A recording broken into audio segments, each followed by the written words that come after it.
বেলে মাছের কালো জিরের ঝোল, কালকের ঝাল আর কি। সাথে ধনে পাতা দেবো। তা মাছগুলোকে যেহেতু একটু বড় বড় মাছ, আমি আলাদা করেই ভেজে রাখবো, নাহলে মাছগুলো ভেঙে যাবে। মাছগুলোকে হালকা ভেজে নেব।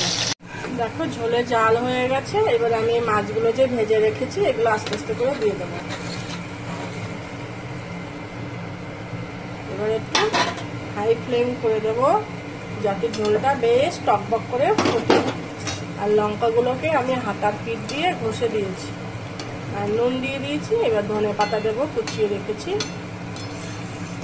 এবার বেশ হাই ফ্লেমে কিছুক্ষণ ফুটবে মাছগুলো, যাতে নুন হলুদ ঝাল সব মাছের গায়ে ঢুকে যায়। আর ধনে পাতা দিয়ে দিয়েছি। আর মাছের ঝোলটা কিন্তু হয়ে গেছে। বেলে মাছ খুব কম সময়ে রান্না হয়, কেন মাছটা অলরেডি ভেজে নিয়েছি আমি। ব্যাস হয়ে গেছে রান্নাটা। বন্ধ করে দেবো গ্যাস। ধনে পাতা দিয়ে দিয়েছি। এখন তো শীতকাল, বেশ ধনে পাতা দিলে সব কিছুই ভালো লাগে।